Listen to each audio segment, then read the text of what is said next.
It's late on a Tuesday, and you're in a vet's waiting room. The biggest owner of vet clinics on Earth is the company that makes Snickers. Be honest, your dog has a better doctor than you do. There's a carrier on your lap, two eyes inside watching you. A clipboard slides across the counter with a number at the bottom. You don't negotiate, you just nod, because the patient is family. The company's name is Mars, yes, the chocolate one, and that is not a coincidence. Your first guess is the obvious one. Somebody in that building is gouging you, not your vet, not the medicine, not even the landlord. This is not a story about greedy vets. The person in scrubs isn't setting the number. Vet care costs far more than it did a decade ago, and the gap keeps widening. Nobody has ever told you who actually owns the room where your dog gets weighed, and the real answer is much stranger than gouging. Mars owns more of the world's pet care than any company alive. The clinic chains, the food brands, the blood test labs, and the candy is the small half of the business. The pets are the empire. You have been inside that empire for years without ever reading the sign. Let's follow one vet bill. In 2022, American vet prices made their biggest jump ever recorded, almost 9% in a single year. The next year broke that record too. Grooming, boarding, food, everything pet-shaped went up, but the exam room led the way. That wasn't one bad year. The pattern goes back a generation. Prices everywhere creep upward. Inflation is just the speed of that creep. Vet bills have been climbing at roughly double the usual speed, like a grocery bill with a gym membership attached. One family's cat cost them a small car's worth of treatment. Another family's boxer is costing thousands this year in cancer care. The waiting rooms stay busy anyway, because what exactly is your alternative? The obvious explanation is better medicine, and better medicine is real. But the price curve did something medicine alone can't explain. It climbed everywhere, all at once. So vet bills have been growing at double speed for 30 years. And the question isn't why medicine got expensive. It is who is standing behind the sign on your vet's door.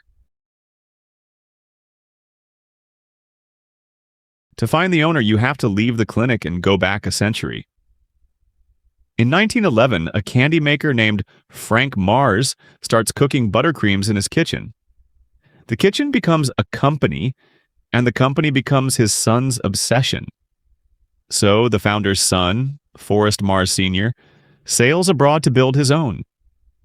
In 1935, he buys something nobody in the candy business is watching, a little dog food company.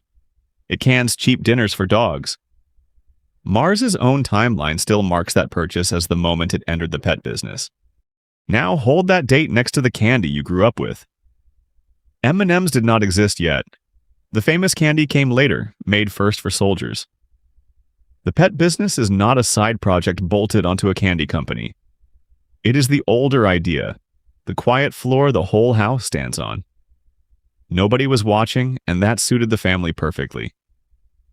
The question is what a candy dynasty saw in canned dog food that nobody else did.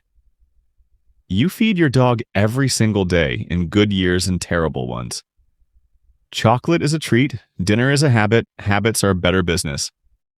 What follows is nearly a century of the same move, repeated patiently. Decades before anyone was watching, it builds a science institute just to study what pets should eat. In 2002, it buys Royal Canin, the premium French pet food. Brand after brand joins the shelf, about 50 of them in the end. Walk your own pet aisle and most of the bags answer to one owner.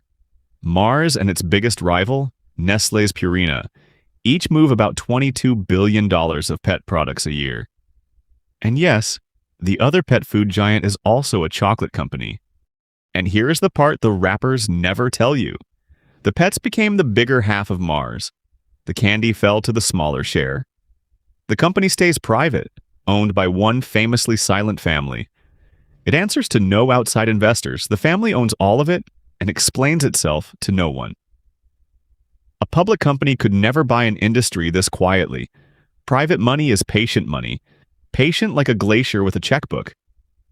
So far, all of this is still just food. So the candy company was a pet company all along, but owning the food bowl isn't owning the exam room. How did Mars get behind the counter? In 1994, Mars does something new. It buys a piece of Banfield, an American clinic chain.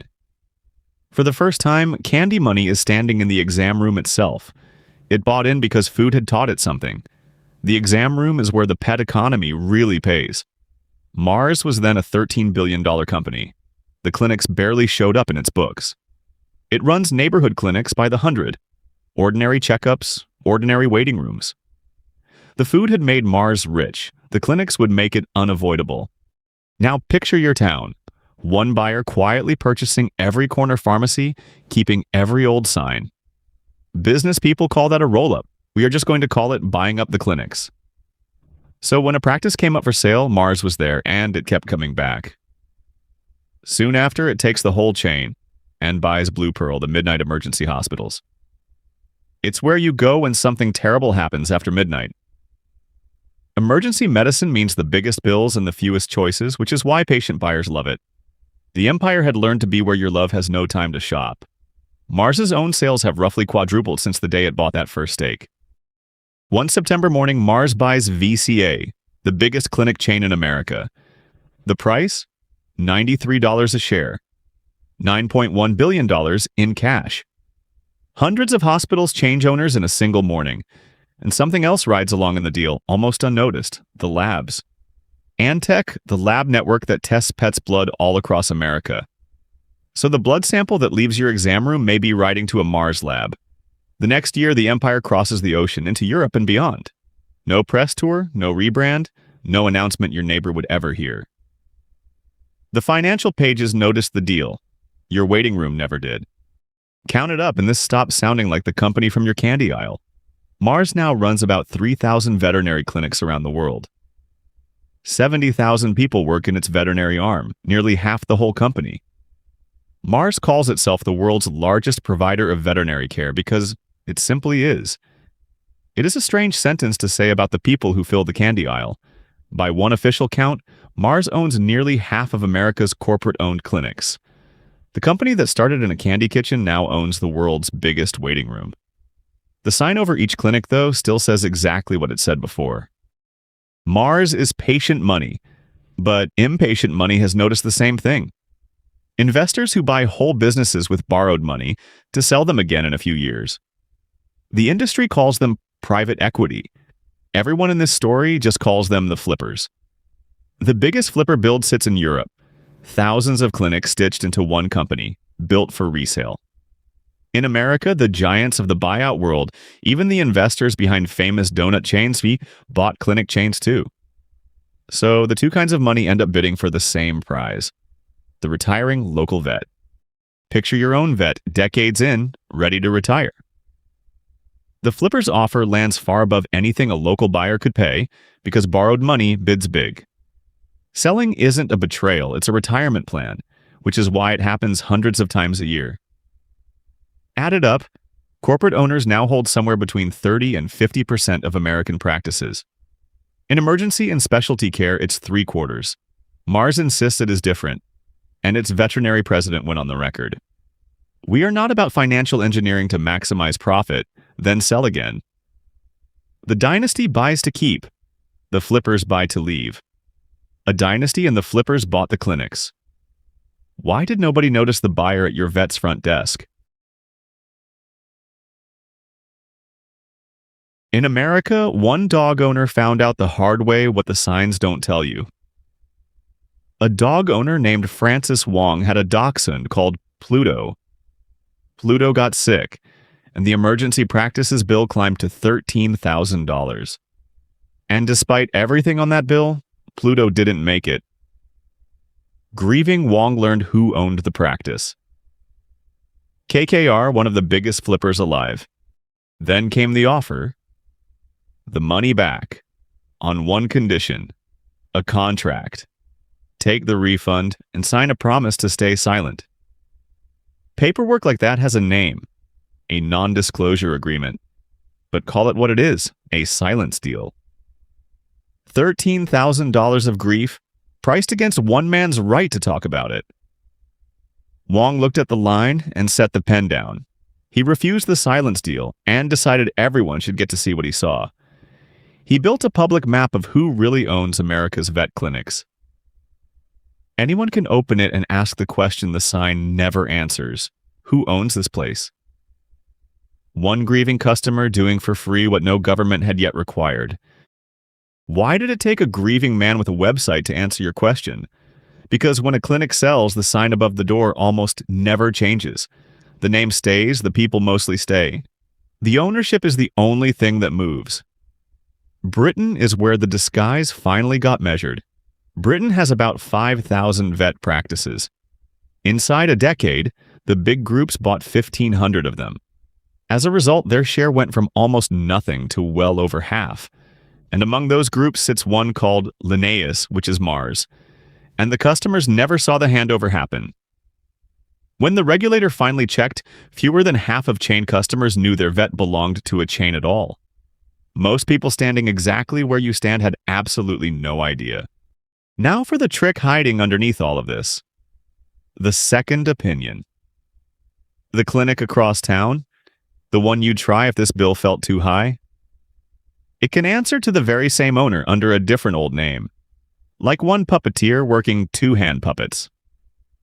Comparison shopping between two tills of one company is not comparison shopping, which means the discipline is gone. The market looked local for years after it had quietly gone national. Why did the quiet work so well on you? Because this market was built where you can't say no slowly. The patient is family, the visit is often an emergency, and the estimate arrives mid-crisis. Love doesn't comparison shop, and the industry knows it. Prices don't help you either. In Britain, fewer than 40% of practices even posted them. Most customers never got treatment costs in writing at all. And the tier where the bills are biggest, emergencies, is the most corporate-owned of all. Ownership concentrated there first because desperate customers never haggle. Now, stack the layers the way Mars can. One owner holding every step around your pet, the food, the checkup, the emergency, the blood test. Business schools call that vertical integration. We'll just call it owning every step, which means one sick pet can pay the same owner 3 times in a single day. Be fair to the other side of this. The medicine really did get better. Scanners, surgeons, cancer care. Some of the climb is real progress, honestly priced. But progress explains the level of the bill, not the darkness around who collects it. So here's the real debate. If the care is excellent, does the owner matter? So long as somebody tells you. One grieving owner built the map of who owns America's vets, but it only matters if someone official reads one. Did anyone official ever actually look at it? While you were nodding at counters, someone in Washington had been reading along. In November 2024, 2 senators in Washington, Elizabeth Warren and Richard Blumenthal, wrote to Mars. 2 lawmakers with a very specific question. Who exactly owns America's exam rooms now? It was not fan mail, it was the opening of an investigation. Their letter said the biggest companies were being allowed to take advantage of their market power. To raise prices, they wrote, and to undermine the people doing the work. They demanded Mars's full list of acquisitions. They asked whether its clinics steer customers toward its own food. It's the exact question you'd want asked. Does the same hand fill the bowl and write the prescription? And they asked about the contracts that stop vets leaving for competitors. There was a deadline attached, the way letters from senators tend to arrive. The quiet empire suddenly had homework due with senators attached, and the map Wong built out of grief now had readers with power. It also tells every pet owner watching, you were not imagining it. Across the ocean, something much bigger was already moving. Britain didn't send a letter, it sent the referee. Britain's competition watchdog is the referee for whether markets play fair. Its heaviest tool is a market investigation, the full inquiry, with legally binding orders at the end. First, it asked the public about vets, and the public answered like a dam breaking. 56,000 responses poured in, the overwhelming majority from ordinary pet owners. So the watchdog launched the full inquiry and dug in for the long haul. On the 24th of March, 2026, the verdict landed. The chair of the inquiry, Martin Coleman, called it the most extensive review of veterinary services in a generation. Then came the orders, and they read like a checklist of everything you just watched. Clinics must publish their prices where customers can actually see them. Big treatments need written estimates before the work, not surprises after it. The fee for a written prescription is capped at £21, and the order that answers the question we started with. Clinics must say whether they belong to a group. The sign, in other words, has been ordered to talk, because silence is what the disguise was built on. So the orders are signed in Britain, but a rule on paper is not a changed sign on your street. When does it actually reach your vet store? Here are the dates for your calendar. The watchdog's orders become legally binding on the 23rd of September, 2026. The big chains are expected to show the changes before Christmas. Not someday, this year, on a schedule with lawyers watching. Price lists on walls, estimates in writing, and signs that finally admit their owners. For the first time anywhere, a whole country's vet market is being switched to visible. Nobody was fined, nobody was broken up. The bet is simple. Once you can see the owner and the price, you can defend yourself. The quiet that built the empire now ends on a government timetable. The flippers now face a choice you'll recognize. Sell fast or learn to live in daylight. A flipped market with the lights on is a much harder flip. And if the experiment works in Britain, every other market gets a blueprint. So let's replay your pet's last vet visit, this time with the lights on.